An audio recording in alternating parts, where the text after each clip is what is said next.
Alors bonjour, ici nous allons débuter une vidéo toujours sur les thèmes qui sont proposés au bac S en histoire géo. Ici c'est un thème de géographie où on va aborder le rôle spécifique des États-Unis et du Brésil dans la mondialisation. Donc on doit étudier le rôle mondial de chaque puissance. Vous pouvez également avoir les États-Unis et le Brésil, dynamique des territoires et rôle mondial. C'est une autre possibilité de composition, mais on va dire que celle-ci est un peu plus évidente à traiter et c'est pas quelque chose qui est déjà tombé. En premier lieu, il faut toujours procéder par la définition de ce qu'on entend. Et là, la plupart des élèves de terminale se débrouillent assez bien là-dessus pour essayer d'expliquer ce qu'ils ont compris du sujet. Donc le rôle mondial, c'est avant tout comment la puissance se manifeste. Alors, dans un sens économique, là on le verra, et dans un sens géopolitique, la capacité d'intervention militaire, diplomatique, d'influence, le soft power par rapport au hard power, tous ces concepts qu'on va tenter de travailler. Ensuite, vos deux autres termes sont assez simples, dans la mesure où ce sont des pays qui correspondent à des ensembles assez vastes. Donc, vous avez les États-Unis envisagés comme l'hyperpuissance ou la seule superpuissance mondiale, le pays le plus puissant, et le Brésil qui est un pays émergent, mais qui est situé sur le même continent. D'accord ? Il ne faut pas perdre de vue qu'on traite le sujet en traitant les Amériques, et donc la grande puissance d'Amérique du Nord et la grande puissance d'Amérique du Sud. Donc là, rien d'extraordinaire non plus pour vous. Très vite, il faut dégager une problématique qui n'est pas extrêmement complexe. Les points communs et les différences entre une puissance mondiale et un pays émergent, ou entre la puissance mondiale dominante et une puissance régionale, parce que le Brésil c'est un pays émergent, mais c'est aussi une puissance régionale. Or, c'est le cas de tous les pays émergents des BRICS, mais c'est pas le cas des nouveaux émergents par exemple. Donc vous avez la Chine qui est une puissance, on l'a déjà traité par ailleurs, ou l'Inde qui sont des puissances régionales importantes, mais le Brésil est seul, alors pas réellement concurrencé dans sa zone. Donc ça nous fait déjà des petits éléments. Alors comment ces deux catégories se traduisent-elles dans l'espace mondial? Ça veut dire comment les États-Unis et le Brésil, justement, s'insèrent dans cette mondialisation, quelles sont leurs capacités d'influence ou autres. Est-ce qu'elles ont un rôle comparable? Ça, forcément, vous savez que c'est pas le cas.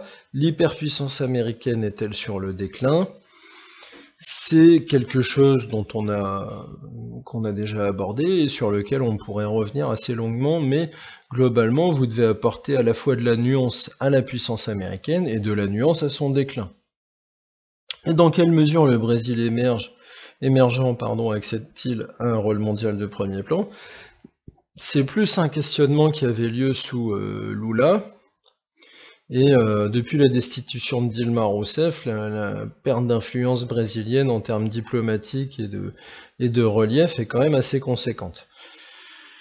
Donc on se posera moins la question aujourd'hui, on pouvait se la poser précédemment.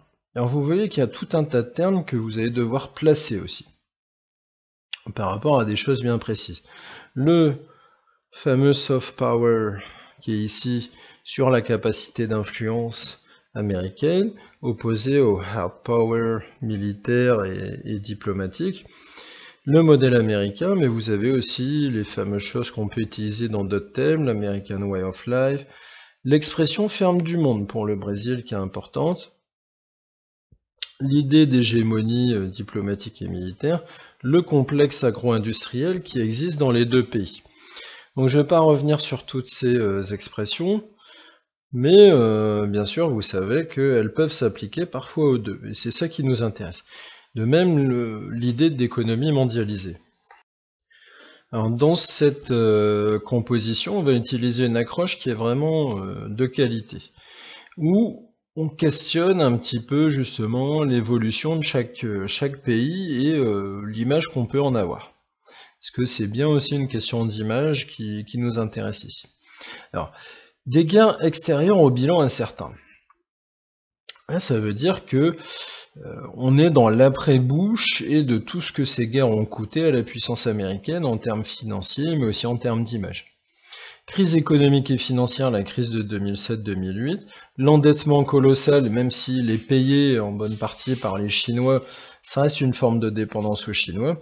Modèle contesté de toutes parts, c'est rappeler un peu la situation américaine dans ces années Obama et là Trump qu'on vient de commencer, mais bon, Trump il est quand même très tôt pour définir quoi que ce soit, surtout que ça reste très flou la politique de Trump, même si elle montre un attrait plus important pour le hard power, pour le pouvoir dur. Hein.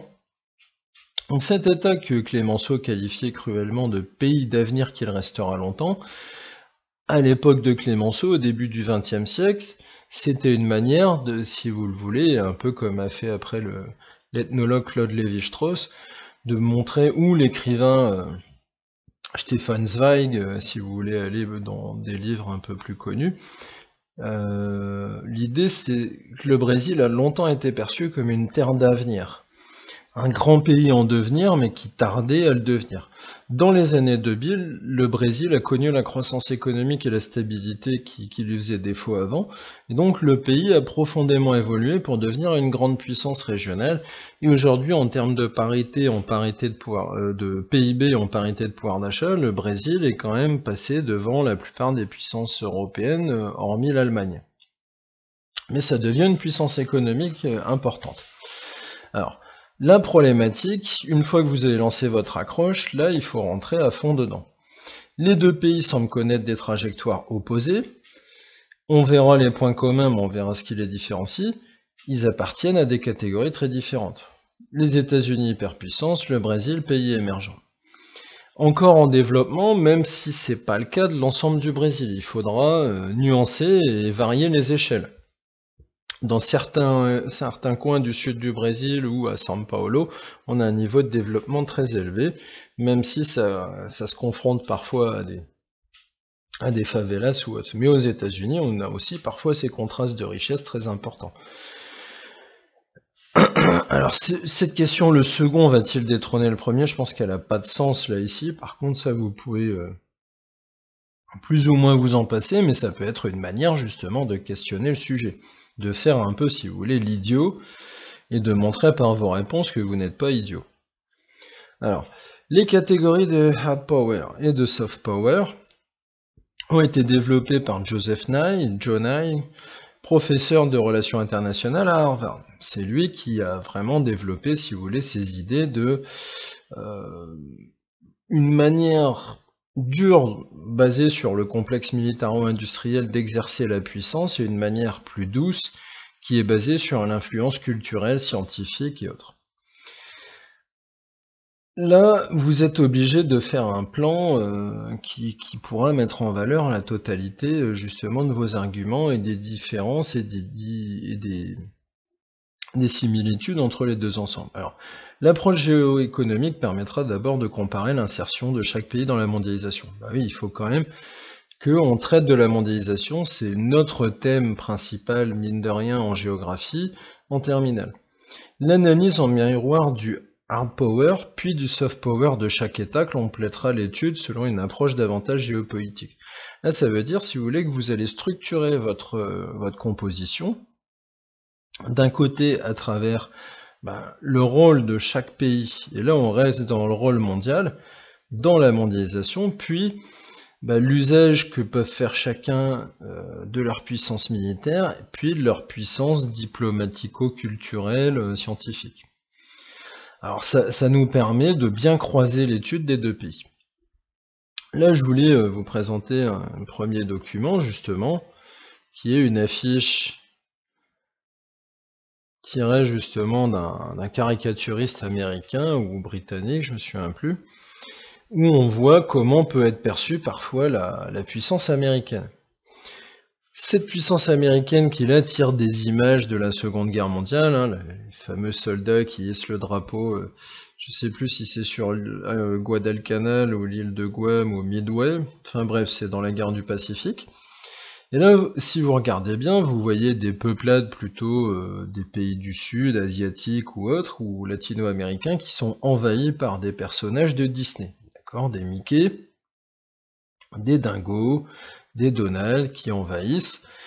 Par contre, si vous regardez bien, ce qui est la nouvelle forme d'invasion américaine, ce sont les multinationales, les grandes marques américaines. Alors là, Shell, par contre, c'est une erreur, Shell n'est pas une société américaine. Par contre, Texaco l'est. Coca-Cola l'est aussi, Microsoft l'est aussi. Ici, vous avez Motorola avec le M. C'est une caricature qui date un peu, donc vous n'avez pas Apple. Mais vous voyez qu'on peut discerner tout un tas d'éléments, justement, qui sont propres à une analyse intéressante. Alors n'oubliez pas de citer éventuellement ce type de document en disant clairement la puissance américaine est associée à sa capacité d'influence, mais elle est perçue négativement par son côté invasif. C'est parfois perçu comme une invasion, les firmes transnationales américaines. Donc on va se baser là-dessus aussi dans l'argumentation. Alors ici on est vraiment dans une partie où on a besoin de rester dans la comparaison et de montrer qu'il y a certaines similitudes importantes entre les deux pays. Alors on en a déjà parlé assez abondamment, et puis c'est quelque chose qui est traité parfois en géographie dès le collège, mais ce sont d'abord des pays très vastes. D'accord ? Et là, les arguments sont à rapprocher l'un de l'autre. Ici, vous avez 3e superficie, 5e pays du monde par sa superficie. 2 pays continents, comme on dit. Surtout que les États-Unis, à superficie, quand on retire l'Alaska, en fin de compte, le bloc américain est même un peu plus petit que le Brésil. Mais ce sont quand même des blocs continentaux. La population qui est très importante dans les deux cas, 300 millions d'habitants, 320 millions d'habitants aux États-Unis, 200 millions au Brésil. Donc aujourd'hui, ça tourne autour de 324 millions, 205 millions pour chacun, mais vous voyez, on a déjà des points communs importants.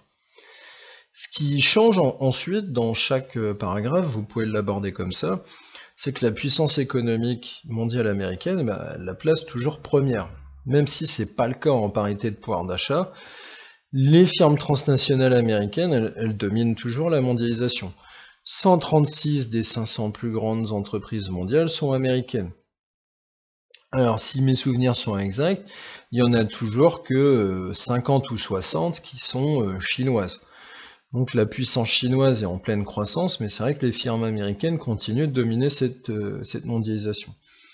A contrario, le Brésil, qui a connu une forte croissance, mais là qui est en crise, devenu la 7e économie mondiale, en parité de pouvoir d'achat,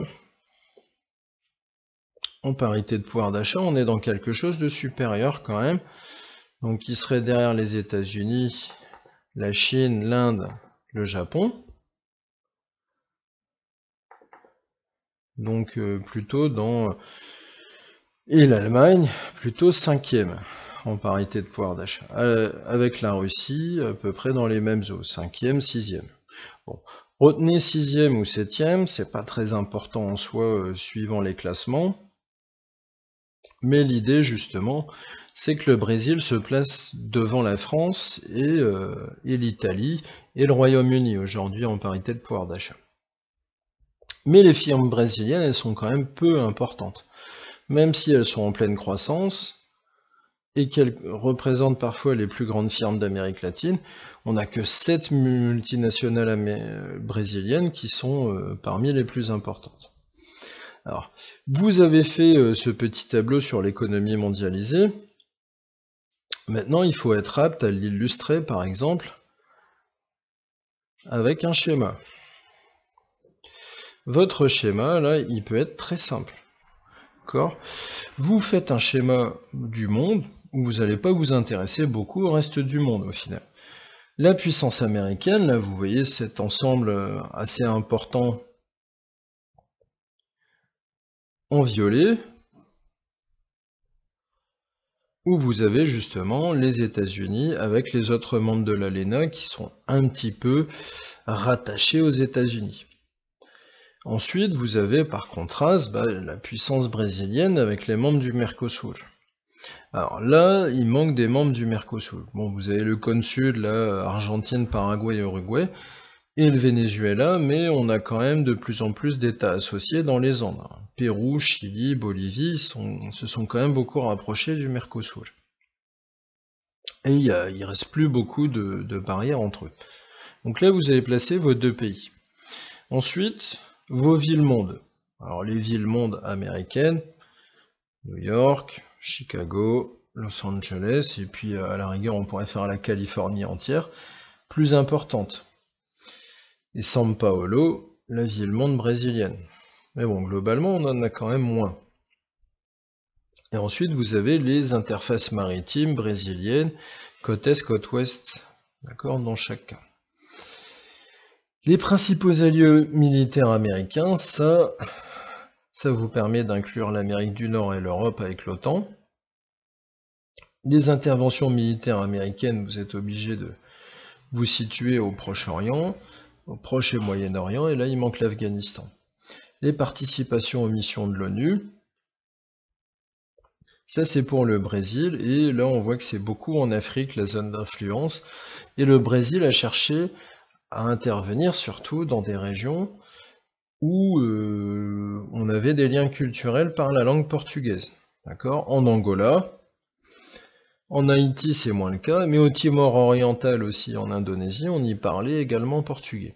Donc bref, une diplomatie aussi qui est fondée sur la récupération de l'ancien empire, on va dire portugais et lusophone, où on parle portugais.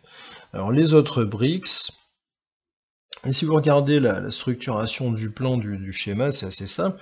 Deux pôles économiques concurrents, Amérique du Nord, Amérique du Sud, espace majeur de connexion, les villes, les interfaces, et ensuite les autres pays qui sont dans la sphère d'influence du Brésil, les pays lusophones.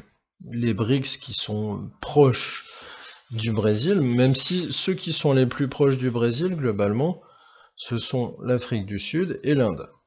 Il y a moins de proximité avec la Chine et la Russie en termes politiques, même si avec la Chine, il y a des relations commerciales très intenses. Vous voyez, c'est un petit schéma assez rapide, une légende pas trop complexe, et ça vous permet d'enchaîner assez rapidement sur autre chose. Donc, cette histoire justement de l'agriculture économiquement, ça nous permet de comparer les deux pays et de voir quels sont leurs rôles respectifs dans la mondialisation. Les deux pays sont des géants agricoles qui développent l'agro-business. L'agriculture américaine reste la première du monde, parce que déjà il fallait nourrir les 320 millions d'Américains, mais aussi parce que c'est une agriculture qui génère énormément de production industrielle, subventionnée par l'État américain aussi, un peu comme l'Europe le fait avec les productions au sein de l'Union européenne. Donc on a un profil de géant agricole de par déjà la taille du territoire qui est mis en valeur. On a des zones commerciales bien supérieures. Alors le complexe agro-industriel brésilien, lui, est en pleine croissance. Il a des espaces très vastes sur lesquels justement s'étendre. Ce complexe brésilien, il est à peu près équivalent justement on va dire aux surfaces américaines qui sont utilisées. Ici, le front pionnier, je vous mets, pourrait fournir 90 millions d'hectares. 90 millions d'hectares, c'est considérable, ça fait à peu près 2 fois la France en surface. Le Brésil a une capacité de production gigantesque, mais un peu au détriment de l'environnement, ça on le verra. Le Brésil est bien la ferme du monde. Donc là, vous pouvez aussi, complexe agro-industriel, agro-business et ferme du monde, employer les notions qu'on a vues précédemment. Ça c'est important. Et là vous pouvez balancer votre transition. L'insertion dans la mondialisation, elle se fait au bénéfice des États-Unis, même si le Brésil s'affirme justement par son rôle dans l'agro-business. Alors après vous pouvez inclure le hard power. Là je vous ai mis les classements agricoles, les derniers que j'ai trouvés, un document plutôt pas mal. Les 5 principaux pays producteurs. Vous voyez que pour le maïs, les États-Unis sont très largement devant, mais que le Brésil est 3e producteur devant l'Europe. Alors il est derrière la Chine, mais les Chinois ont une population 7 fois plus importante à nourrir. Donc on peut dire que là, le Brésil va leur fournir aussi des denrées en quantité importante. Le soja, là qui est écrit soya, certainement parce que c'est un document canadien. Le soja, le Brésil est juste derrière les États-Unis. Et le Brésil, même si c'est pas le principal producteur, c'est le principal importateur. Le blé, là, c'est quelque chose qui, à cause du climat brésilien, est beaucoup moins important et plus une production européenne. Mais si vous regardez les productions de viande, ici le bœuf, le Brésil est juste derrière les États-Unis et devant l'Europe. Ça veut dire que dans ce pays qui est presque 3 fois moins peuplé que l'Europe, on produit plus de bœuf. Ici, le porc, là l'Europe reste devant et le Brésil est un peu loin, mais le Brésil monte. Et sur les volailles, vous voyez que le Brésil est encore devant l'Europe. Donc on a des géants de l'agro-industrie qui se sont imposés, et ça nous permet quand même de traiter leur rôle dans la mondialisation par ce biais-là, en expliquant dans la transition que ce qui les différencie de plus en plus, c'est le hard power, où là le bilan est nettement en faveur des Américains. Donc pour poursuivre l'argumentation, ici on va parler de hard power, et dans une troisième partie, on parlera de soft power. Le but de des deuxième et troisième parties est clairement de montrer que le Brésil a certes pris de l'importance dans certains domaines et dans certains aspects, mais que le rôle mondial américain reste extrêmement majeur, dominant et supérieur. Donc là, vous avez le droit de parler d'hégémonie diplomatique et militaire, parler d'impérium américain dans la mesure où ça implique un peu une notion de domination et d'empire, mais bon, ce serait peut-être un peu maladroit parfois. Le hard power, c'est la capacité de contrainte d'un État, c'est-à-dire d'imposer sa volonté par la force, ou par la guerre, ou par la menace, comme on le voit en ce moment en Corée du Nord, entre les espèces de bandages de muscles entre Trump et la Corée du Nord. Les États-Unis occupent une place prépondérante dans les grandes institutions internationales, ça vous le savez. Elles ont été pour beaucoup fondées par les États-Unis. Le FMI, la Banque mondiale, les Nations unies dont le siège est aux États-Unis ont été voulus plus ou moins justement par les États-Unis au sortir de la guerre. Le droit de veto au Conseil de sécurité, ça reste un droit que les États-Unis utilisent assez fréquemment, et la place des États-Unis dans ces institutions financières comme le FMI, ça a fait d'ailleurs en partie l'affaiblissement de ces institutions ces 10 dernières années.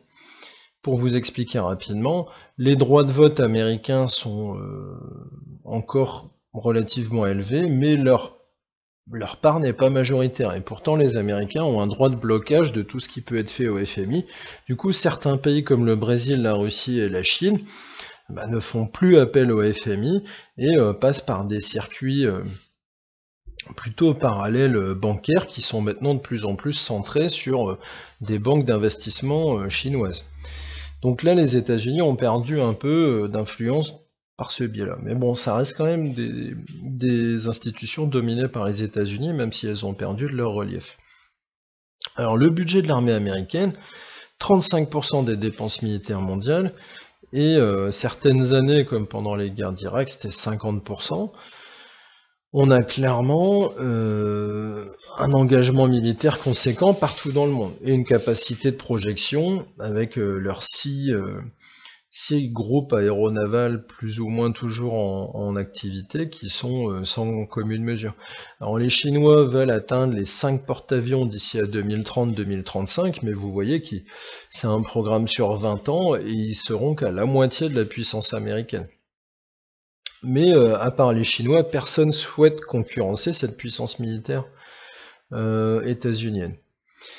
Ils ont l'avantage technologique, ils ont ces fameux 14 groupes aéronavals, même si en réalité aujourd'hui c'est plus que 12, et avec la plupart du temps 5 ou 6 porte-avions qui sont en rénovation. Les chasseurs bombardiers, les réseaux de renseignement les plus puissants avec la NSA, bref. Ça, vous pouvez l'illustrer aussi à travers un schéma. Alors j'en ai pas trouvé de plus récent en français. Sur les instruments du hard power américain au milieu des années 2000. Rappelez dans un schéma ou un croquis que vous avez les États-Unis et l'Europe de l'Ouest et une partie de l'Europe orientale et centrale maintenant et la Turquie qui sont liés ensemble par l'OTAN. Les autres alliés des États-Unis qui font partie d'anciennes alliances qui n'ont plus vraiment lieu d'être, mais les États anglo-saxons de l'Océanie, l'Australie, la Nouvelle-Zélande, le Japon, la Corée du Sud, qui sont des alliés fiables. En Amérique latine, c'est quand même plus complexe. Cette notion d'allié des États-Unis, elle est quand même beaucoup moins claire en Amérique latine que ce que ça pouvait être durant la guerre froide. Mettre l'Argentine ici parmi les alliés américains, c'est assez complexe. Le Chili, oui. La Colombie, en bonne partie toujours. Mais la plupart des autres pays latino-américains ont tourné le dos aux États-Unis. Et l'arrivée au pouvoir de Donald Trump a tendu les relations avec le Mexique, qui était pourtant un allié sûr des États-Unis. Et vous voyez qu'on peut d'ailleurs insister sur cette idée de sentiment anti-américain, d'accord, qui est plus ou moins affirmée, là, vous voyez, en Afrique, au Proche-Orient, et dans certaines parties de l'Asie, qui sont assez conséquentes. Donc on a une puissance américaine, mais qui est parfois rejetée. Et donc cette histoire d'alliés, c'est pas toujours si clair en réalité. Les personnels militaires américains stationnés, là vous voyez que à l'époque en 2006, en Irak c'était considérable, c'est plus le cas, mais la présence militaire au Proche-Orient est quand même très importante. De la même manière, en Europe, et notamment en Allemagne où vous avez un commandement militaire important, vous avez toujours plusieurs dizaines de milliers d'hommes.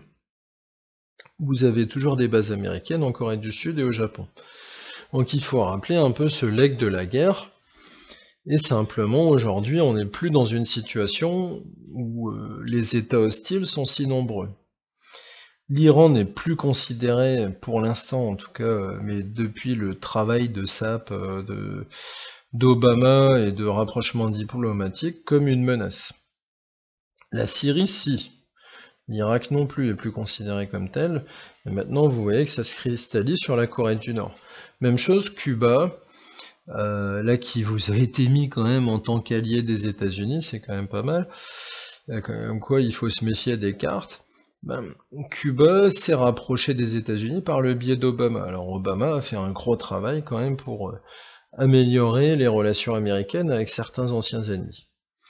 Et donc vous voyez, rappelez les alliés américains et les principales flottes, c'est vrai, je ne l'ai pas vraiment signalé, 2 flottes dans le Pacifique qui peuvent intervenir également dans certaines parties de l'océan Indien, la flotte de l'océan Indien qui est stationnée à Diego Garcia, la flotte de l'Atlantique, la flotte méditerranéenne, et souvent en réalité avec toutes les menaces qui ont lieu en Proche-Orient, on a souvent un bâtiment ou un groupe de bâtiments, un groupe aéronaval comme on dit, qui sont stationnés dans le golfe Persique pour protéger les intérêts américains dans la région et l'Arabie Saoudite. Alors, si on s'intéresse au Brésil, là on est dans une situation très différente. Les dépenses militaires brésiliennes, elles représentent très peu comparé aux dépenses militaires américaines. Alors cependant, c'est 2% de son PIB, si on considère son PIB en parité de pouvoir d'achat qui dépasse les 3000 milliards, bon bah 2% ça reste des sommes relativement importantes. Quand le Brésil dépense entre 30 et 50 milliards de dollars pour sa capacité militaire, ce qui est sans commune mesure avec les autres pays latino-américains, mais surtout ce qui en fait une puissance assez unique en Amérique latine en général, parce que la seule qui a une armée importante. Alors c'est pour ça qu'on vous dit ses capacités se renforcent. C'est un pays non interventionniste, mais qui est beaucoup intervenu sous mandat de l'ONU, c'est-à-dire qu'ils ont accepté des missions des Nations Unies pour servir de force pacificatrice en Haïti, en Angola, comme je vous l'avais montré précédemment, dans certains pays où on parle portugais, ou dans des pays où le Brésil a une image positive. Son rôle mondial est en retrait quand même par rapport aux États-Unis, parce qu'il est beaucoup plus centré justement sur l'humanitaire. Ici, je vous mets ce dont on peut parler. L'IBAS, c'est aussi une manière pour le Brésil, ça a été une manière pour le Brésil dans les années 2000 de ne pas dialoguer avec la Chine et la Russie sur des problématiques de puissance militaire, parce que là, on était face à deux pays bien plus importants et qui ont des visées et des ambitions différentes. Mais l'IBAS, c'est un forum de discussion entre l'Inde, le Brésil et l'Afrique du Sud qui partagent tous une vision plutôt non interventionniste et relativement pacifiste des relations internationales. Alors, c'est une diplomatie très active. Ça, on le verra aussi dans le soft power brésilien. La diplomatie active, ça fait que le Brésil a eu des chefs d'État ou des responsables diplomatiques qui ont voyagé énormément dans les années 2000 et début 2010. Le Brésil aujourd'hui, et ça vous avez le droit de le mettre, peut aussi s'appuyer sur un groupe aéronaval constitué du porte-avions São Paulo, qui est l'ancien porte-avions français Foch, qui a été rénové pour servir à la marine brésilienne. Bon, vous voyez que c'est un porte-avions, mais un porte-avions assez ancien, qu'on a rénové pour les besoins du Brésil. Alors, là je vous mets, le Brésil fait parfois preuve de naïveté, parce que le Brésil avait signé un accord de désarmement iranien ou de non-utilisation militaire du nucléaire iranien qui a fait sourire beaucoup en Occident, parce qu'il n'y avait quasiment aucune contrainte. Et au final, Obama a réussi lui à obtenir l'arrêt du programme militaire nucléaire iranien. Mais les Brésiliens étaient persuadés d'avoir obtenu une grande victoire, alors que ce n'était pas le cas. Alors, nouvel élément de comparaison que ce soft power, où là on va quand même rester axé sur l'économique, mais aussi l'influence culturelle américaine et brésilienne d'un autre côté. On est toujours dans ce comparatisme permanent qui permet justement d'avancer et de montrer qu'il y a quand même une différence conséquente entre les deux nations. Là, vous avez le droit justement d'amener des notions et des concepts qui sont intéressantes, qui sont par exemple les GAFA. Google, Apple, Facebook, Amazon, qui sont les nouveaux géants du numérique, font partie justement du soft power américain, c'est-à-dire qu'ils vont servir d'une certaine manière les intérêts américains en véhiculant leur culture, leur manière de penser, la langue anglaise, mais aussi en influençant les productions culturelles. Alors là, je vous ai mis les capitalisations boursières, même si ça ne correspond pas forcément à la valeur réelle des entreprises, c'est-à-dire ce qu'elles produisent. Apple a un chiffre d'affaires de 200 milliards, mais vous voyez une capitalisation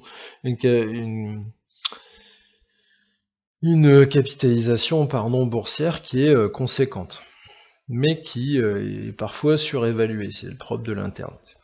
Bref, on a quand même des multinationales américaines qui dominent les réseaux de communication mondiaux et qui sont très importants. Donc ça, vous avez le droit de le mettre, que ce sont des vecteurs puissants du soft power américain, ces GAFA. Ils contrôlent la publicité sur Internet par ce biais-là, et Google contrôle en partie les requêtes qui sont faites dans beaucoup de pays, et les recherches qui sont menées justement pour réussir à canaliser en partie les recettes publicitaires et les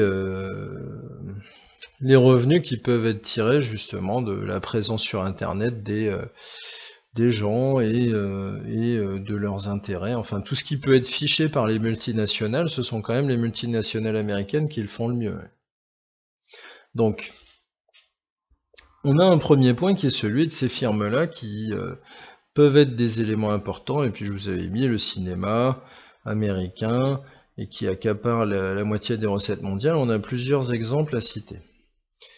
Le modèle américain, seulement, il est contesté. Ça, je vous l'ai rappelé, les mouvements altermondialistes, bon, ça joue moins, mais la rivalité chinoise, culturellement, les Chinois ont réussi à bloquer ces firmes transnationales américaines. Par exemple, pas de Facebook, pas de Google, et bon, Apple est quand même assez présent, mais Pas d'Amazon non plus. Amazon en Chine c'est Alibaba, Facebook c'est Weibo si je me souviens bien, et je crois que Google c'est Baidu.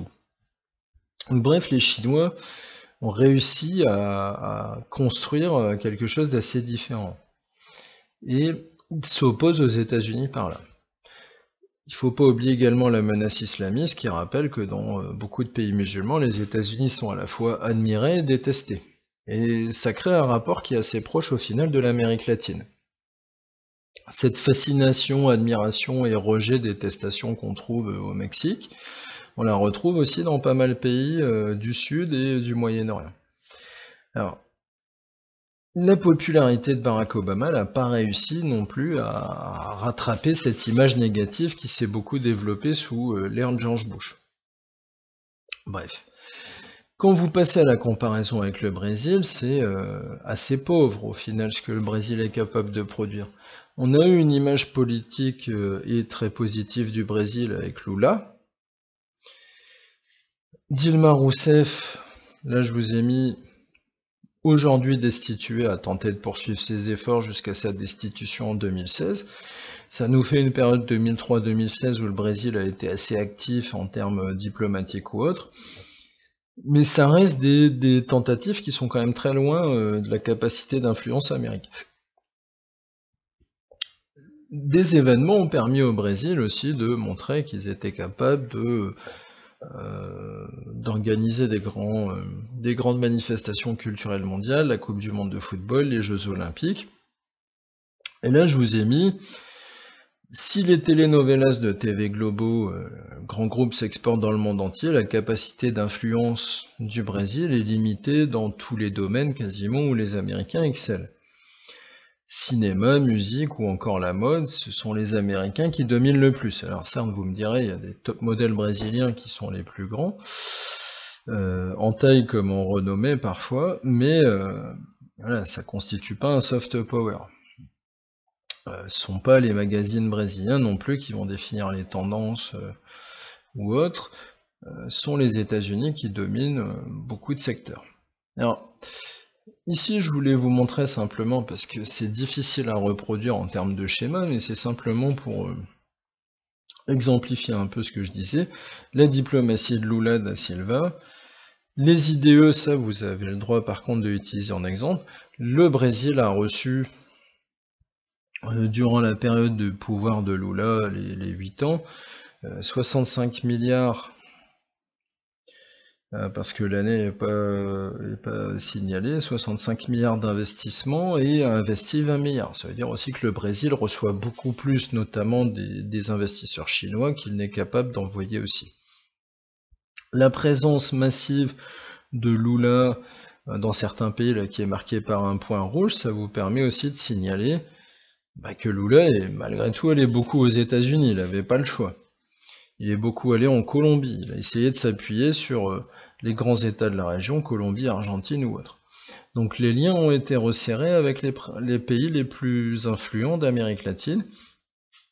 Il est allé un petit peu moins au Mexique, mais il y est allé, là vous le voyez, et surtout, vous allez voir, en Afrique du Sud et en Inde, il y est allé assez fréquemment. Mais Lula a eu besoin aussi du soutien des Chinois, malgré tout, et il a passé pas mal de temps en Europe, mais il y est beaucoup moins allé au final que dans certains pays du Sud. La diplomatie brésilienne, elle s'est construite aussi beaucoup autour de, ça je vous l'avais mis précédemment, des relations que le Brésil peut avoir avec des pays où on parle portugais. Donc l'Angola, le Cap-Vert, le Portugal, le Mozambique, ou la présence militaire au Timor oriental. Donc là, l'influence brésilienne, elle peut être ponctuellement importante. Lula a beaucoup voyagé, a renforcé l'axe qu'il pouvait y avoir avec l'Inde et l'Afrique du Sud en termes diplomatiques. Ça a pu être le cas aussi avec la Chine, parce que c'est vrai que les Brésiliens ont énormément besoin des achats et d'une économie chinoise qui tourne bien, mais on est quand même très loin d'une puissance qui influence le monde. Donc d'un côté, il y a des choses positives qui ont vu s'affirmer un Brésil plus important et plus puissant dans les années 2000, mais on reste très loin des États-Unis. Alors si on fait un bilan, comparer les États-Unis au Brésil, c'est relativement défavorable au Brésil, forcément.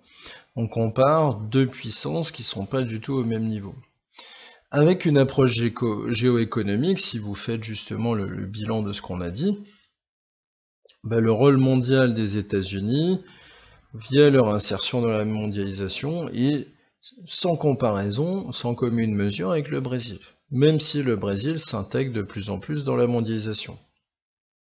Même chose, vous faites le hard power est plus déséquilibré avec une puissance américaine qui écrase tout dans le monde et qui est contestée à peu près uniquement que par la Russie et le Brésil, et la Chine, pardon. En termes de soft power, la situation est un petit peu moins nette. Alors c'était le cas dans les années 2000, parce que Bush était rejeté un peu partout dans le monde, alors que le Brésil, lui, s'affirmait beaucoup plus, avec une image sympathique, active, et Lula était un président quand même très apprécié dans les pays du Sud. Depuis que Dilma Rousseff, sa successeur, a été destitué, le président actuel intérimaire avant les prochaines élections, qui était l'ancien président du Sénat, étant lui-même accusé de beaucoup d'affaires de corruption, il n'y a pas un rayonnement mondial très important et pas une crédibilité très grande. Surtout que la destitution de Dilma Rousseff s'est apparue un peu comme un coup d'État pour certains. Donc, dans votre réponse, vous pouvez rappeler que une image, aussi sympathique soit-elle, ça fait pas la puissance réelle. Les États-Unis sont bien, alors peut-être plus une hyperpuissance, là, même si sur le continent américain c'est le cas, mais une superpuissance, parce que les Chinois la contestent beaucoup plus que dans les années 90.